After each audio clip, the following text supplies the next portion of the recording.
I'm Helen. I'm James. And we are global nomads. In 2004, we made the crazy decision to sell everything in the UK and move to Florida and open a flower shop. In 2024, we decided we'd make another crazy decision and sold our business, our home, and everything we owned to travel the world full time. So come with us each week and see where our next adventure takes us. Today, you join us in Perth, Australia. G'day, mate. G'day from Western Australia. Throw some shrimp on the barbie. That was terrible. We apologise to everybody who's Australian. Yes. There might be a lot of that coming up though. So we made it here on the Indian Pacific. That was last week's video if you saw that. And we're going to be here for a few days and headed out to a few places. We are staying here at the Hilton in downtown. Those of you that know us know we typically stay in chain hotels just because we have status with most hotel brands and we usually get an upgrade to a suite, as is the case here. We actually booked a King Deluxe room and we were upgraded to this room, which is a King Parlour room. And it's massive. It's really massive. We have, it's literally one of the biggest suites we've ever had. So as you come in, straight ahead of you, there's going to be a huge living area with basically a 3-piece suite in, sofa, couple chairs, big screen TV, and even a 6-person dining table, as well as a work desk and the usual kind of mini bar and tea and kettle, coffee making, all that kind of good stuff. Then out into the hallway takes you into the bathroom, where we've got a nice dual vanity, a small bathtub. It's one of those kind of early 2000s bathtubs that's only like 6 inches deep, so I won't be using that, but there is a separate stand-up shower and the loo. And then heading out, that takes you into the equally enormous bedroom, where we've got a king-size bed, a nice makeup area or another work area if that's what you want to use it for, big chest of drawers there, and another TV, and also, what do we like? A walk-in closet, because we like to put all our stuff in there and keep it out of the way. That's nice to have as well. So overall, absolutely huge room. We do have access, because of our Hilton Diamond status, to the executive lounge. So we can go there in the morning for breakfast, or we can go to the regular hotel restaurant for breakfast. We've been going to the lounge though, because it's much quieter. And then between 5 and 7, there's alcoholic drinks and some little canapes. So pretty standard Hilton stuff, fairly decent location. It's been fairly quiet here as well, so far so good. Stay tuned and we are going to take you around Perth and show you what we get up to. So today we are doing a tour and we're going to the Pinnacles, is the ultimate pinnacle of where we're going, which is the desert. But we've made a stop here at the Moore River Estuary. You can see we've got some statues of pelicans behind us. Just there. And behind us is the estuary. And the estuary is formed by tidal flow. It's a little seaside town. We're here in autumn, so it is pretty sleepy. We are going to go to the cafe and see if we can find a cup of tea. But we're about an hour outside of Perth. And just beyond that sandbank, that's the Indian Ocean. So here at the estuary, there is a little walk you can do down to this lookout point up here. We decided not to. We're going to go in search of a cup of tea instead, and there is some boards here with some information on.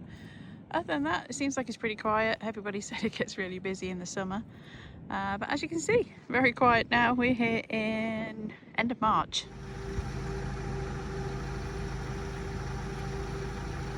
Okay, welcome to the Nilgen Nature Reserve.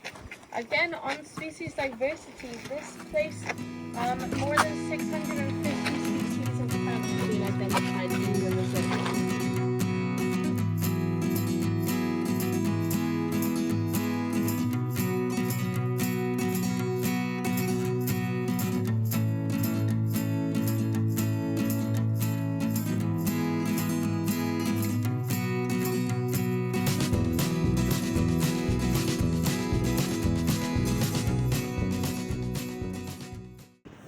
Welcome to the Pinnacles.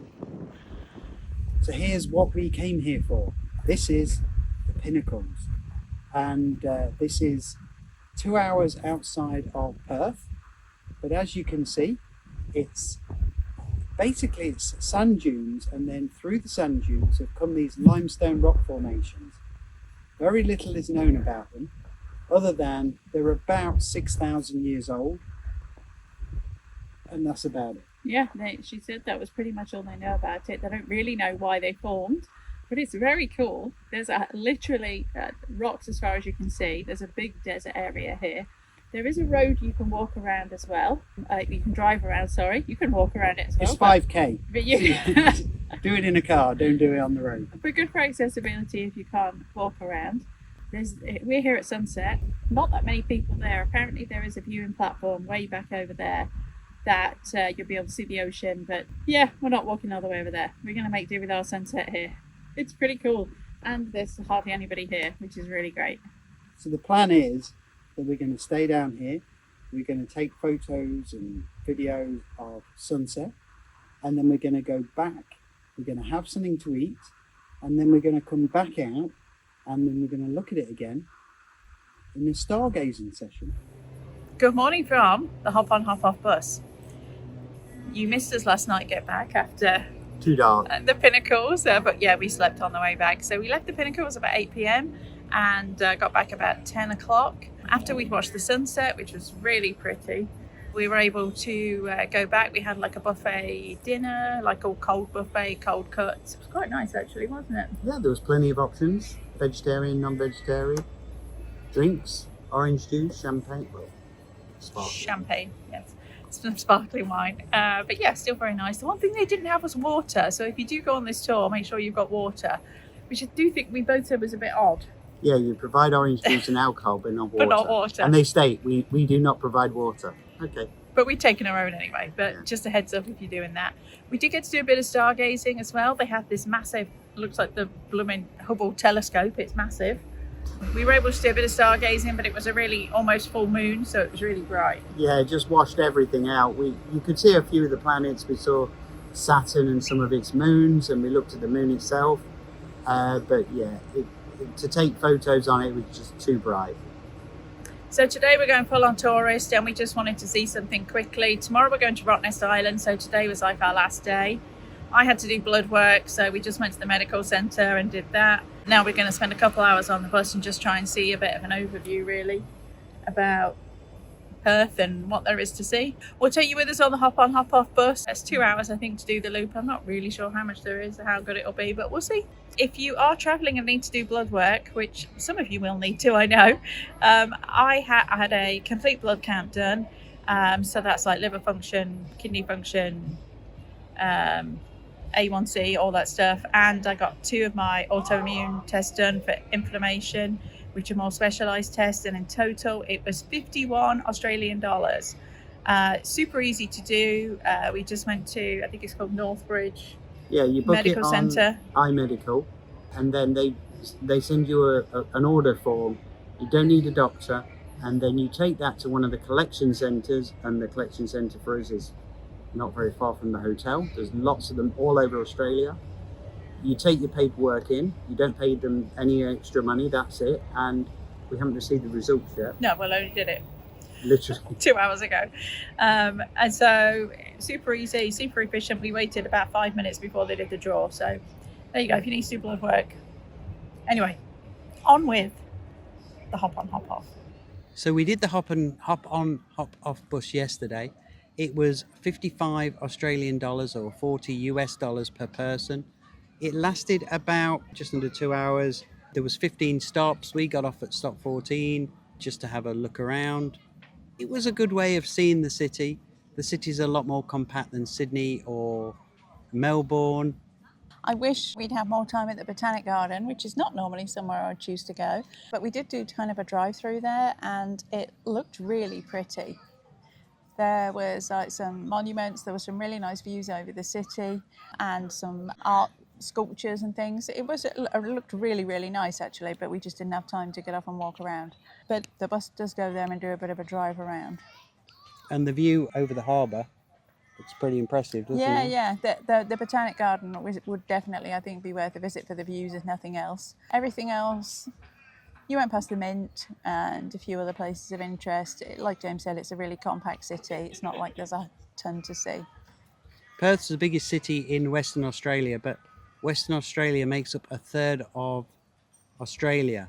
So when you think about it, we've planned for 6 days in one city, which is a third of Australia, which kind of gives you an idea that we just didn't plan enough time here. I think you need at least 10 days to 2 weeks just in Perth and to explore the areas, and especially there's a lot of whale watching things that go around Australia at the right times of year. So there's lots of options of things to do here. There was also a lot of parks and places on the beach that looked really pretty. I think if we were here longer, I probably would have rented a car and gone to see that. So here we are at Rottnest Island, and with a couple of Rottnest's favourite. And there's one behind us as well.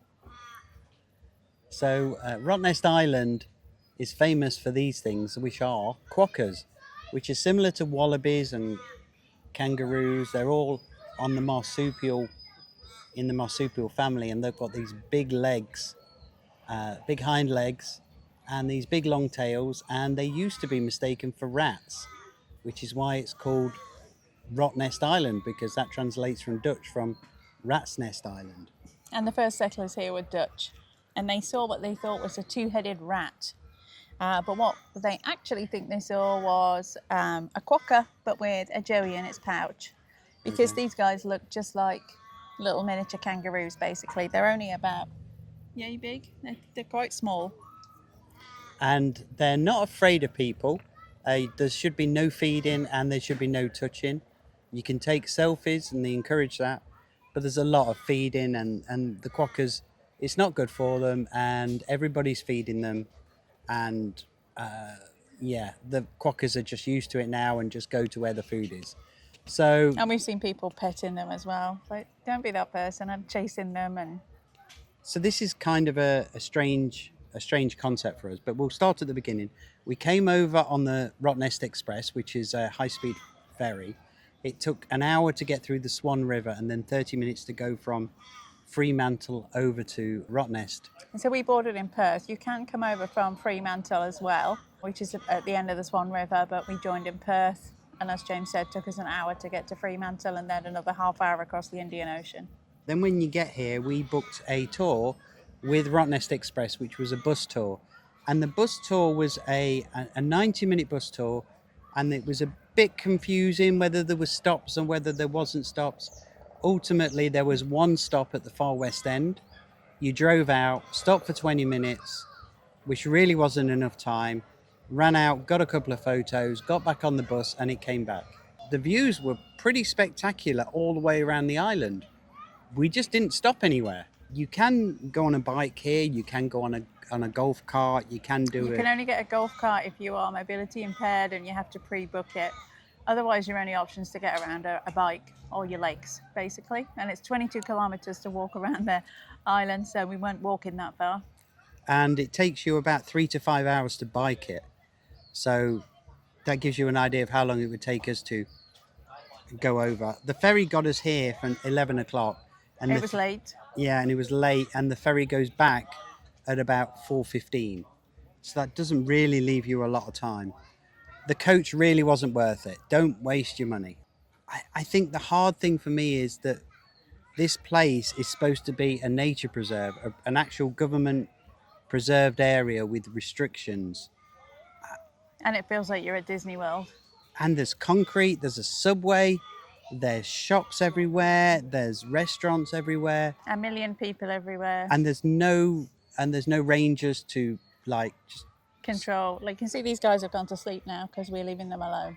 yeah. I think they are actually nocturnal. Hang on, Oh no, he's woken up again now. you see him? There he is. So this is the idea. You just I've got two behind me now. Hang on 1 minute. Can you see them? Oh Just yeah, over there? in the tree. Got two more. So we're just leaving them to do their thing, and that's fine. But the place is just set up like Disney World. Disney World, downtown On a Disney. busy day. It- It's full of screaming kids. It's full of people.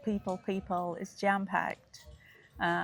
This is not about animals No, at all. I was Nothing really, about I've this. been really disappointed with it. I was really looking forward to coming here and seeing the Quokkas and going around like a nice little island, and it's just like you may as well be at a Disney resort, which is cool if you like Disney. So Rottnest Island, I guess, is almost the most popular thing to do in Perth, and everybody does it. And I understand why everyone does it. And I'm glad we did it so that we knew what it was all about, but I wouldn't come back.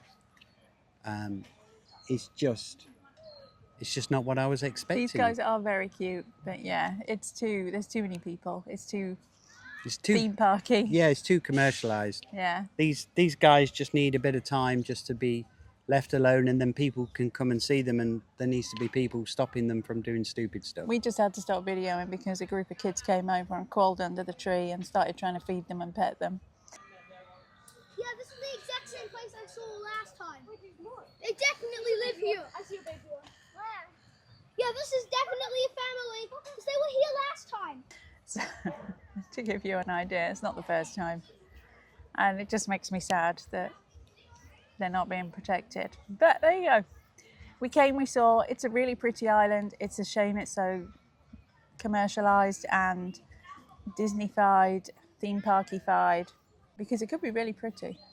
Apparently you can stay on this island, and in the peak of summer it's a 4-day minimum at the top hotel at $1,500 a night. I'm not sure what you do here for 4 days. I don't think we would be coming back, but I'm glad we've done it. To see a quokka. We came over on the ferry. We did the premium ferry, and that included, it said just snacks and a drink. Honestly, on the way over, there was like loads of food, sausage rolls, pasties, sandwiches, tons of fruit, like loads of food. And I think on the way back, we get cheese and wine. I guess we'll see what we get, but the premium ferry I actually was quite impressed with. It was a smaller ferry too, and it wasn't full, so that was quite nice. And you could sit outside. Which we will do on the way back. But yeah, the bus tour, don't bother. It's run by the same company. Well, I wouldn't bother anyway. If you do go on the bus tour, if you really want to go around and see the island, make sure you try and sit on the left, because if you sit on the right, you can't see anything. There's really nothing to see. And their photo stops are really not photo stops. Oh, some very noisy crows here as well. So I personally wouldn't bother with that. But the ferry was pretty good, and the quokkas are cute. Oh, there he goes under the bench.